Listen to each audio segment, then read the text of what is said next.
ब्रह्मदेव, पृथ्वी पर यदि इसी प्रकार जीवों का जन्म होता रहा तो उनके अंत की कोई व्यवस्था ही नहीं होगी। सृष्टि का संतुलन बिगड़ जाएगा प्रभु। और प्रभु, यदि ऐसा हुआ तो घोर अनिष्ट होगा। कृपया करके आप ही कोई समाधान सुझाकर इस समस्या का निदान कीजिए प्रभु।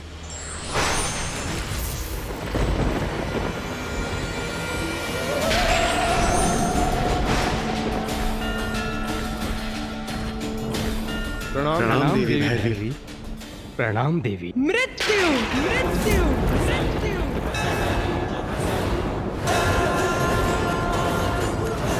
मृत्यु है आपकी समस्या का समाधान। आयु समाप्ति पर होने वाली स्वाभाविक मृत्यु। किंतु अभी मेरे द्वारा जीवों की आयु और मृत्यु का विधान निहित होना शेष है, और अपने भैरवी स्वरूप में मैं वही करने आई हूँ। आयु समाप्त होगी तो जीव की मृत्यु हो जाएगी, ये तो उचित है। किंतु हमें यह कैसे ज्ञात होगा कि किस जीव की क्या आयु होगी और उसका अंत कैसे होगा? जीवों के जन्म के साथ जब उनके जीवन का आरंभ होगा, तब ब्रह्मदेव उनकी आयु भी निर्धारित करेंगे। प्रत्येक युग में मनुष्यों की आयु और लंबाई भिन्न होगी।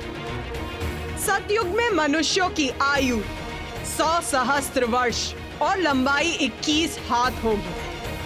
त्रेता युग में मनुष्यों की आयु 10 सहस्त्र वर्ष और लंबाई 14 हाथ होगी। द्वापर युग में मनुष्यों की आयु होगी सहस्त्र वर्ष और लंबाई 7 हाथ होगी। और कलयुग में मनुष्यों की आयु होगी 100 वर्ष और लंबाई 3.5 हाथ होगी। और जैसे जैसे कलयुग आगे बढ़ेगा, मनुष्यों की आयु कम होती जाएगी और लंबाई भी कम होती जाएगी। और कलयुग के अंत में मनुष्यों की आयु केवल 12 वर्ष रहेगी और लंबाई बहुत छोटी रह जाएगी।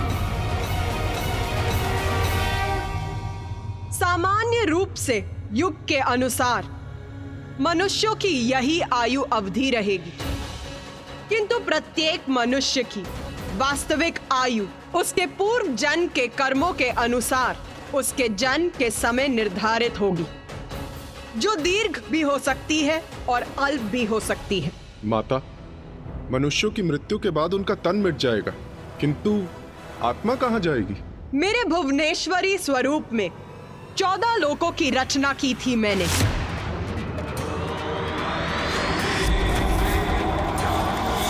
जिनमें आप सभी का निवास स्वर्गलोक भी है। अब मैं अपने भैरवी स्वरूप में उस विशेष लोक की रचना करूंगी, जहां जीवन के उपरांत नश्वर शरीर के नष्ट हो जाने पर आत्माओं का वास होगा।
विशेष लोक।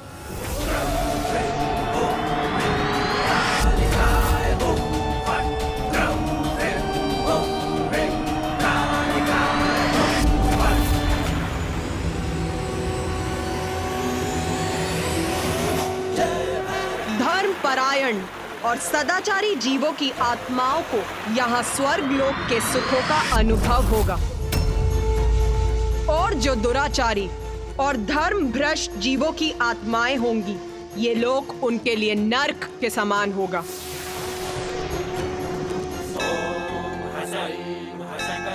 आत्माओं को यहाँ कर्मों का फल भोग कर, प्रायश्चित और साधना कर शुद्धि प्राप्त होगी।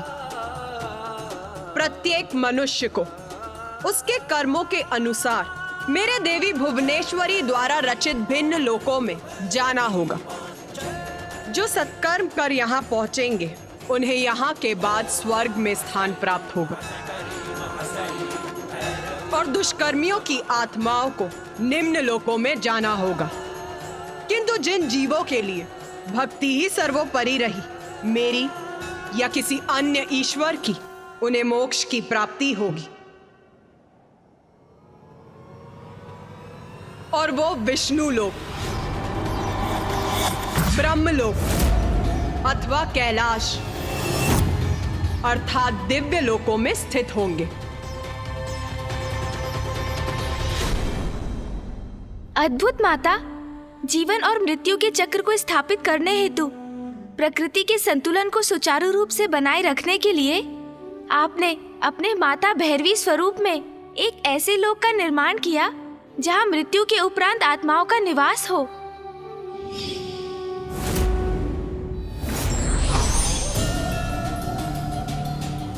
तुम्हारे मन में एक और प्रश्न उत्पन्न होने का आभास हो रहा है मुझे। पूछ गणेश, पूछ, क्या पूछना है तुम्हें? माता, सूर्य देव के प्रश्न का उत्तर जानने के लिए ही मैं भी उत्सुक हूँ। आत्माओं के लिए एक अन्य लोक का निर्माण तो हो गया, किंतु उसको व्यवस्थित रूप से चलाने का दायित्व किसको सौंपा गया माता? ये प्रश्न सभी देवताओं के मन में भी रह रहकर उठ रहा था। देवी भैरवी संसार में प्रकट हुई, किंतु इससे मृत्यु की व्यवस्था पूर्ण नहीं हुई थी। उसके लिए एक काल देवता की आवश्यकता थी, जो हमारा प्रतिनिधित्व कर इस कार्य का दायित्व संभाले। उनकी सहायता के लिए काल के दूत की आवश्यकता थी,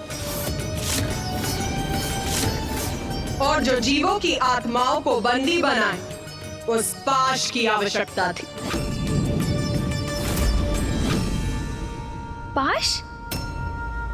जीवों की आत्माओं को बंदी बनाने के लिए पाश की आवश्यकता थी। और माता, काल देवता के पद पर योग्य देवता की नियुक्ति भी तो आवश्यक होगी। वो कैसे हुआ माता?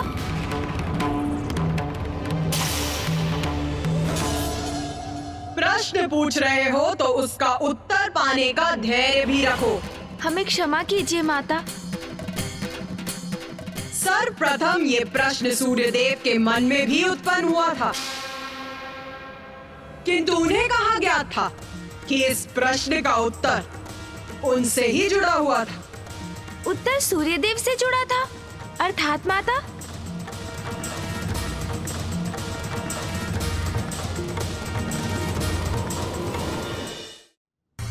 देवी भैरवी संसार में प्रकट हुई, किंतु उससे मृत्यु की व्यवस्था पूर्ण नहीं हुई थी।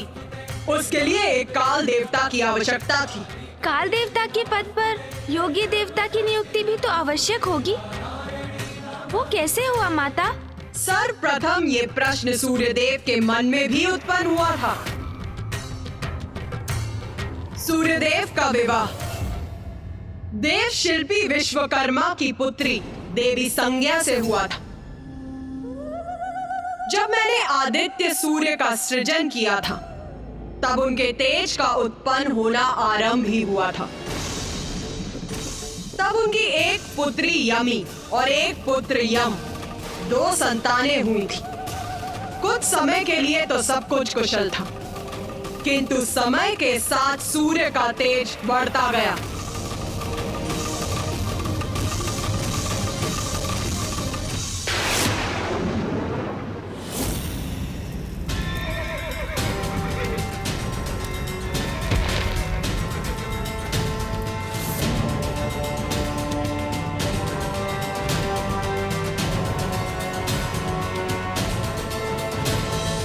देवी संज्ञा,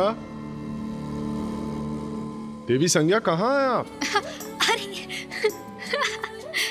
आइए देवी संज्ञा। संज्ञा, अब तो पकड़ी जाओगी। संभवतः आंगन में होंगी।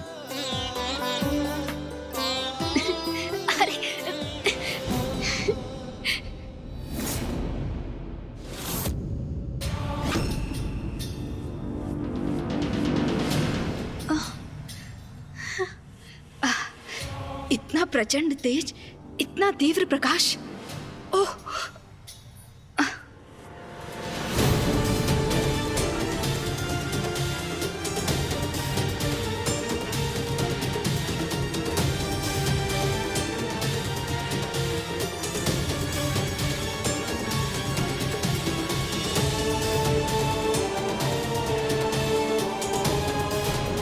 सूर्यदेव का तेज असहनीय हो रहा है हमारे लिए।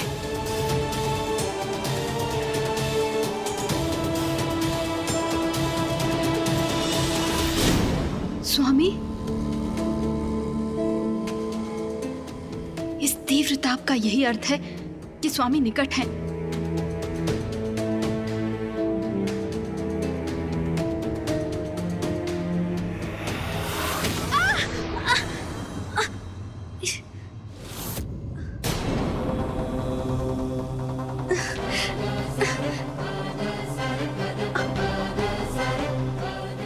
स्वामी, मैं वो। देवी संज्ञा, क्या मुझे इतना भी अधिकार नहीं कि मैं अपनी पत्नी का स्पर्श कर सकूं? स्वामी, ऐसी कोई बात नहीं है, मैं तो बस।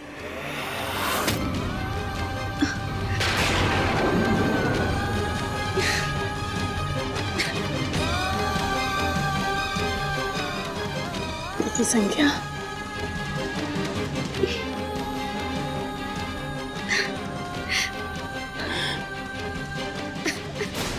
देवी संज्ञा, धैर्य रखिए, सब ठीक हो जाएगा।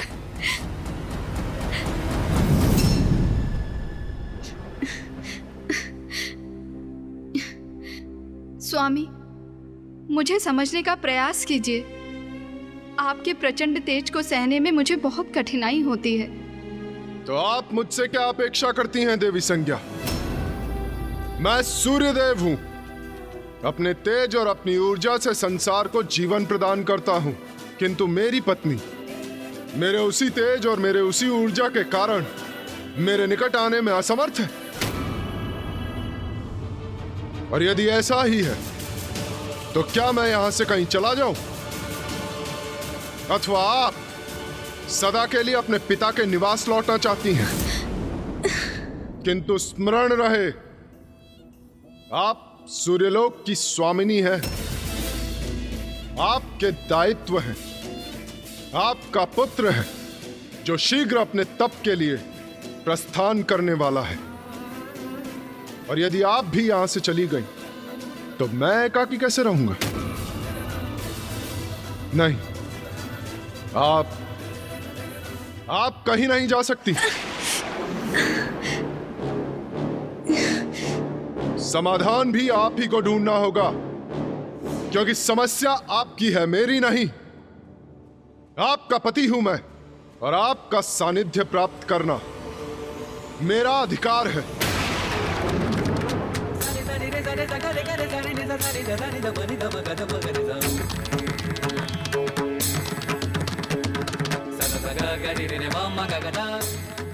माँ,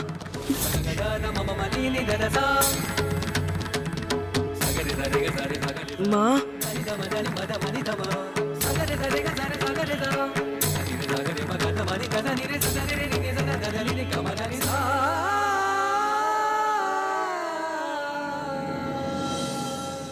माँ, मैं आपको इस प्रकार दुखी होते हुए नहीं देख सकता, और आपको इस अवस्था में देख के तो मैं तपस्या के लिए कदापि नहीं जा सकता। माँ,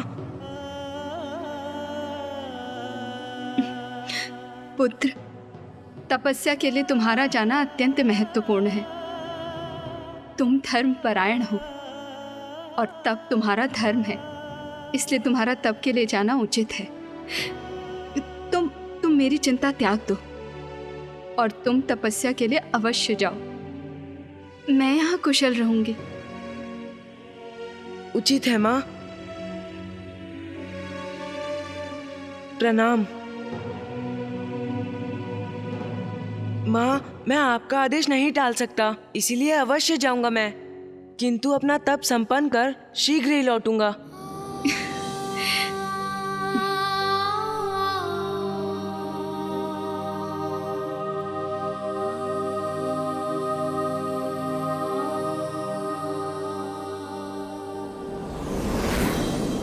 मैं क्या करूं माँ?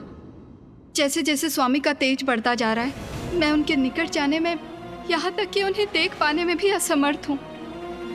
किंतु मैं अर्धांगिनी हूँ उनकी, मुझ पर अधिकार है उनका। मुझे कोई उपाय सुझाइए माता, मेरा मार्गदर्शन कीजिए।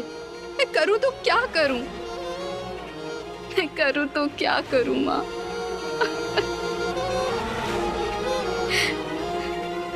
और आपको इस अवस्था में देख के तो मैं तपस्या के लिए कदापि नहीं जा सकता माँ। तुम धर्म परायण हो और तब तुम्हारा धर्म है। तपस्या, घोर तप करूंगी मैं, और मेरा तप मुझे मेरे स्वामी के तेज को सहने की शक्ति देगा। हाँ माँ, मैं तप करूंगी। किंतु स्मरण रहे, आपका पुत्र है जो शीघ्र अपने तप के लिए प्रस्थान करने वाला है, और यदि आप भी यहां से चली गई तो मैं एकाकी कैसे रहूंगा? किंतु मैं अपने तप के लिए यहाँ से कैसे जाऊं? स्वामी मुझे कभी कहीं जाने की अनुमति नहीं देंगे, और उनके निकट रहते हुए मैं अपना तप भी नहीं कर पाऊंगी। क्या करूं मैं करूं तो क्या करूं?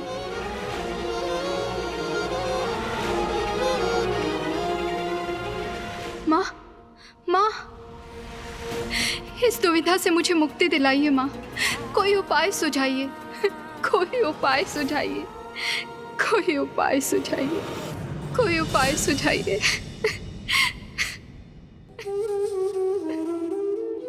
कोई उपाय सुझाइए माँ, कोई उपाय सुझाइए।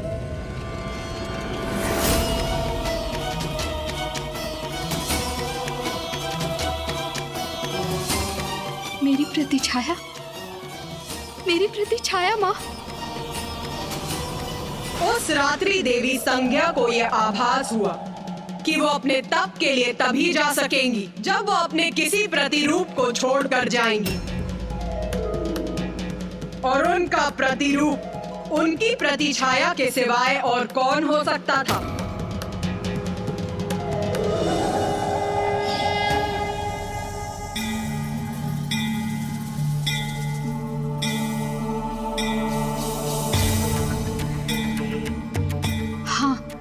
यही उचित है, माँ का भी यही संकेत है। यही करूंगी मैं, अपनी इस छाया को यहाँ स्थित करूंगी।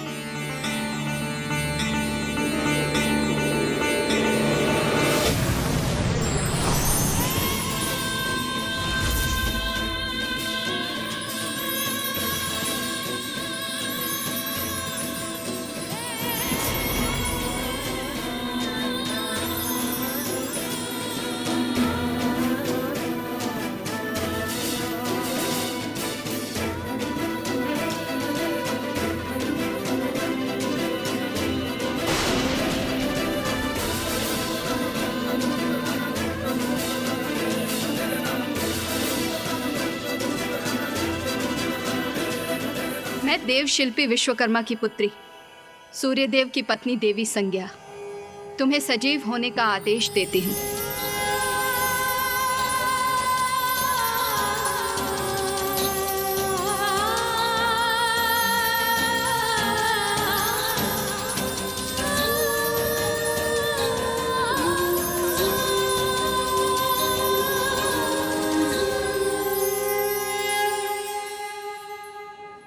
तुम छाया हो, मेरी प्रतिछाया।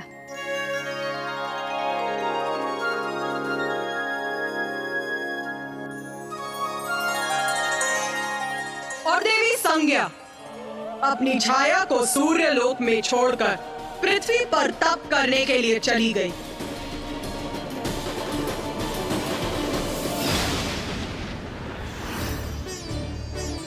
स्वामी,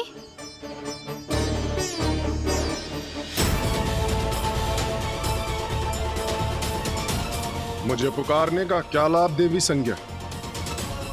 क्योंकि यदि मैं मुड़कर आपकी ओर देखूंगा तो आप अपने नेत्र नीचे कर लेंगी। जो कहना है वहीं से कहिए, मैं सुन रहा हूं।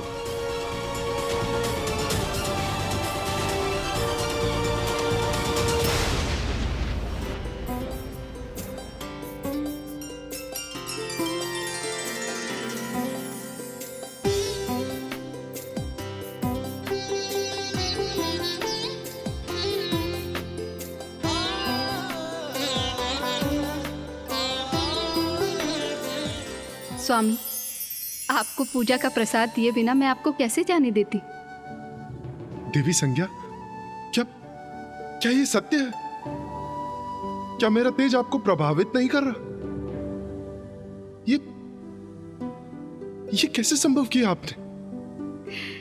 बस स्वामी, अब और प्रश्न नहीं।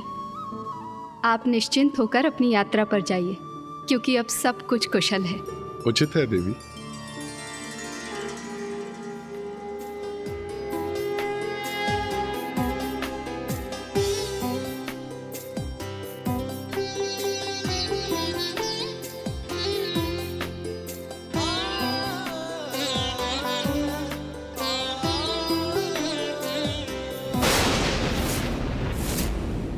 मैं देवी संज्ञा नहीं, छाया हूं सूर्यदेव। मैं आपकी पत्नी नहीं, मात्र उनकी प्रति छाया हूं। मैंने देवी संज्ञा को वचन दिया है कि मैं आपकी देखभाल करूंगी और किसी को भी ये ज्ञात नहीं होने दूंगी कि वो सहज आपका सानिध्य प्राप्त करने के लिए यहाँ से बहुत दूर तपस्या करने गई हैं। सूर्यदेव, जब माता संज्ञा तपस्या करने सूर्यलोक से चली गईं, तो क्या आपको कभी उनकी अनुपस्थिति का आभास नहीं हुआ?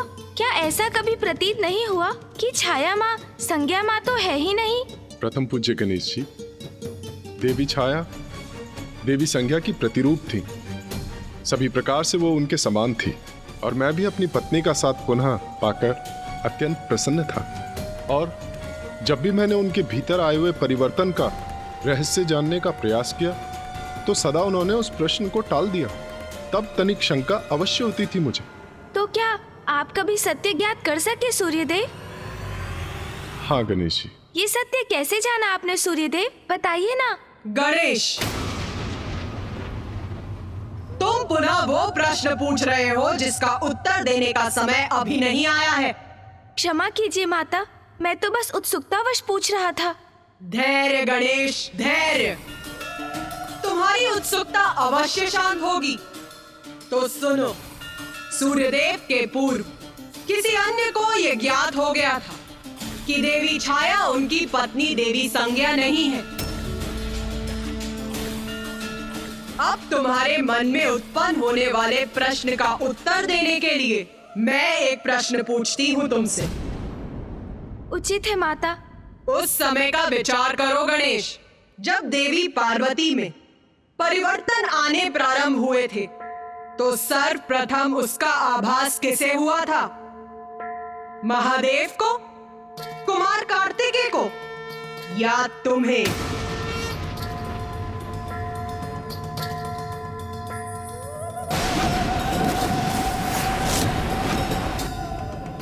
मुझे माता।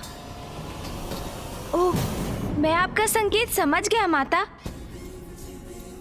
तो सूर्यलोक में जो घटित हो रहा था उस परिवर्तन का सत्य सूर्यदेव से भी पूर्व माँ संज्ञा के पुत्र को ज्ञात हुआ।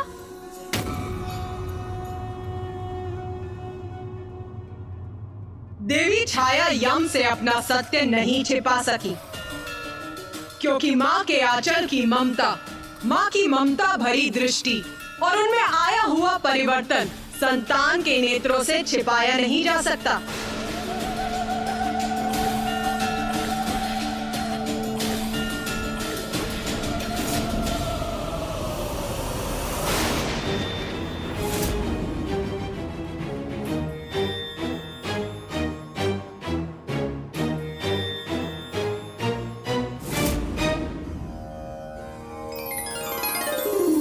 समय बीतता गया। सूर्यदेव और देवी छाया का सुखमय जीवन आगे बढ़ता रहा। उन्हें एक पुत्र शनि की भी प्राप्ति हुई। सब कुशल था, किंतु अब देवी संज्ञा के पुत्र यम अपना तप समाप्त कर वहां लौटने वाले थे। सूर्यदेव के वो पुत्र जिनके अस्तित्व से ही देवी छाया अनभिज्ञ थी।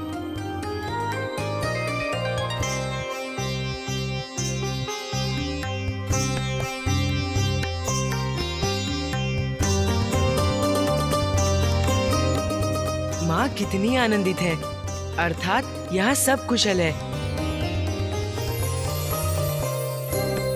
मैं माँ को चकित कर दूंगा।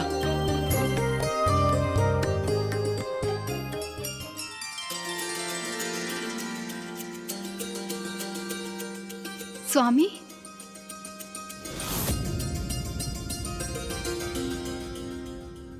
यहाँ तो कोई भी नहीं है। प्रणाम माँ। ये कौन है? यहाँ कैसे आया? क्यों आया? कौन हो तुम? और मुझे स्पर्श करने का साहस तुमने कैसे किया? माँ ने मुझे पहचाना नहीं और माँ भयभीत भी है मुझसे। स्वामी, ये जो भी है, किंतु मेरी माँ कदापि नहीं है।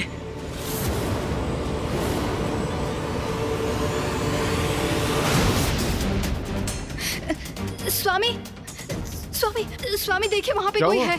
वहाँ वो कोई है। कौन? वो वहाँ पे। ये अब समझा मैं। अचानक अपने पुत्र को देखकर आप फूले नहीं समा रही पुत्र। और अपनी प्रसन्नता व्यक्त करने के लिए शब्द नहीं है आपके पास, है ना? कौन है ये और यहाँ माँ के स्थान पर क्यों है?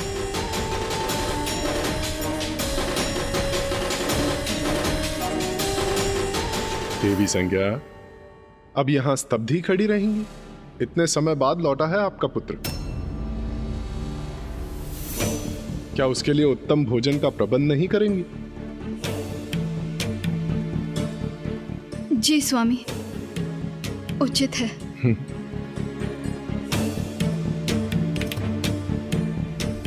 पिताश्री, ये मेरी माँ नहीं है।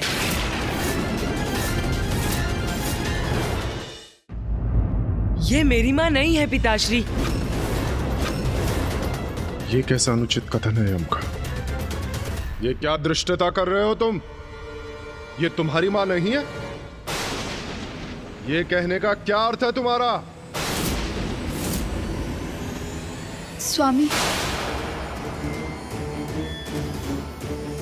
सूर्यदेव, आप अपने पुत्र पे क्रोध मत कीजिए। वो सत्य कह रहा है। वो सत्य कह रहा है। वो सत्य कह रहा है। मैं उसकी माँ नहीं। मैं देवी संज्ञा नहीं।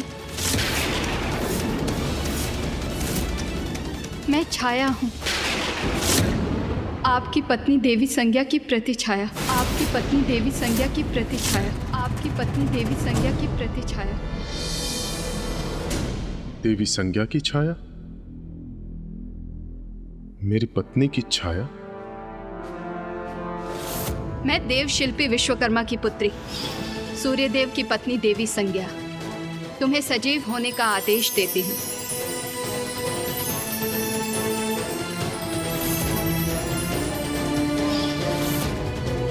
तो अंततः इस प्रकार सूर्यदेव को सत्य ज्ञात हो ही गया।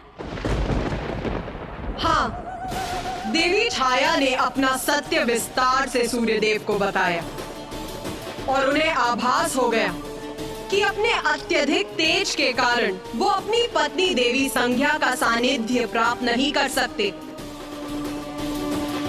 इसीलिए इस समस्या का निदान पाने के लिए वो अपनी पत्नी देवी संज्ञा के पिता देव शिल्पी विश्वकर्मा के पास गए।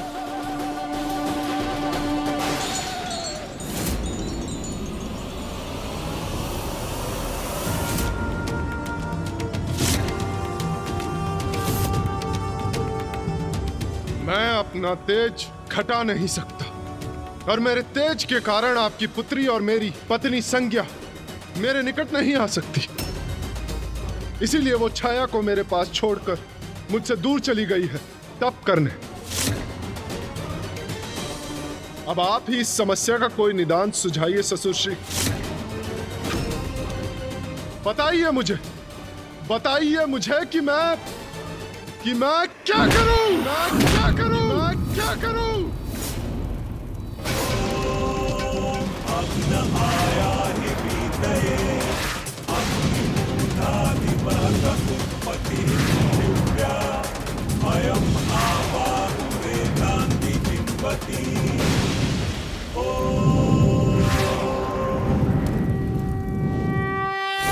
माता, ये तो और भी विकट परिस्थिति उत्पन्न हो गई थी। तो विश्वकर्मा जी ने क्या सुझाव दिया?